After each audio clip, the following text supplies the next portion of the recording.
damage and the flooding in Queens, and she's standing in what appears to be what's left of an Exxon gas station. Yeah, that's right, Craig. It was about 10 o'clock last night. The rain was coming down so hard, so fast, that it brought the roof of this gas station crashing down. And check out what it crashed down upon, that car. Thankfully, the owner of the car was inside.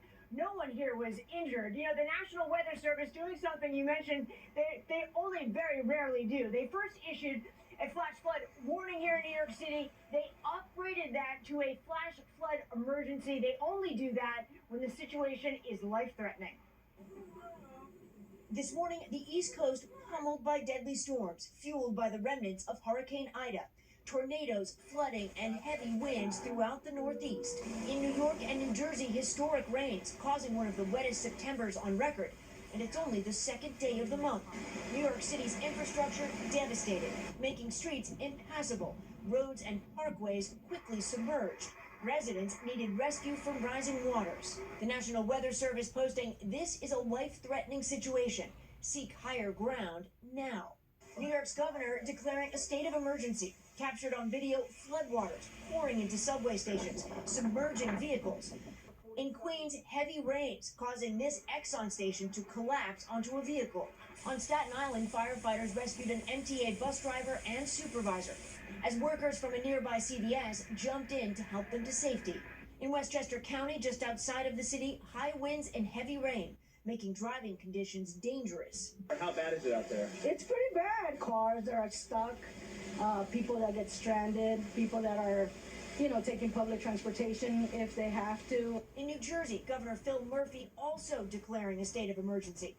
One Mayor Hector Laura asking residents to stay off the road. President Street, the water has risen so high that we have up to 4 to 5 vehicles that are stuck in the middle of the street. We're presently trying to help individuals come out of the road. Look at that tornado! I've never seen anything like this, especially in South Jersey. Multiple homes were destroyed. Wind, maybe 5 minutes, and then just everything was decimated. Here's a remarkable statistic from last night. In Central Park, roughly between 9 and 10 o'clock, 3.15 inches of rain fell, shattering the previous record, which was 1.94. And that record, Craig, was set just a week and a half ago with Hurricane Henri. My goodness, Stephanie Gosk starting us off there. Steph, thank you. Joining us now is the mayor of Passaic, New Jersey, Hector Laura. His town hit hard overnight. He spent much of the night surveying the damage. Mayor Laura, thank you so much for your time this morning. We just saw you in Steph's story. You and your team out trying to rescue folks from those flooded cars, from flooded homes as well. What's the status of the search and rescue operation there? Well, our firefighters are preparing to go into the Passaic River this morning. We received reports that 2 young adults may have been swept into the river. Last night, unfortunately, the city of Passaic did have a tragic loss of life of a 70-year-old gentleman who was trapped in his vehicle. Through the heroic efforts of our fire department, our police and emergency responders, family members were rescued out of the vehicle, and there were countless lives that were saved, not just in Passaic, but throughout the state of New Jersey. Unfortunately, the impact of the storm resulted in the loss of 1 life and potentially 2 more as we continue to investigate. We're dealing with the aftermath of the storm right now in Passaic. We have 60 individuals that we rescued and evacuated last night that are in City Hall right now.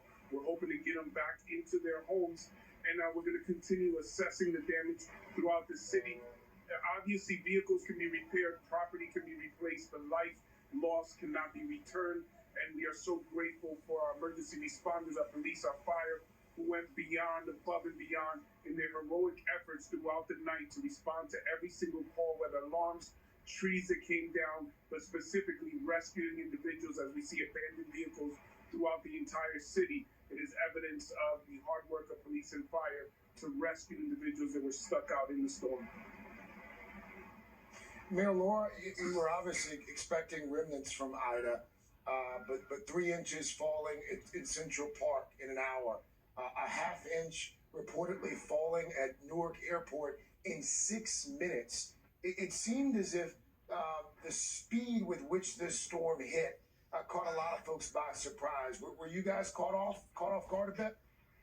I believe just like every other municipality in the state as a whole and the tri-state area, we were caught by surprise. Obviously, we took the pragmatic approach of cleaning our storm drains on Monday, ensuring that we had enough resources in terms of staff, DPW, police, fire, but no one could predict that this storm would have taken such a turn for the worse.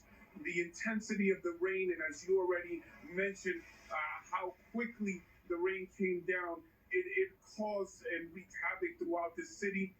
There were certain areas in our city where the streets were under 6 feet of water. We had firefighters swimming in the road as if they were in a river. We were grateful to receive a call from Governor Phil Murphy of the state of New Jersey, extending any help and assistance, and we're going to continue assessing the damage. But right now, the priority again is to ascertain whether or not missing individuals are in hospitals, whether we can find individuals who weren't in their vehicles, and unfortunately, again, our concern is that there may have been additional loss of life.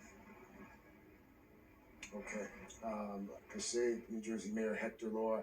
Mayor Lora, best of luck to you and those firefighters who are working so hard right now. Our thoughts and our prayers are with you and the rest of the folks in New Jersey and all over the Northeast this morning. Mayor, thank you so much. Chanel? Absolutely. It's a tough time for so many this morning. Let's bring in Dylan, who's in for Al, tracking where Ida's been and what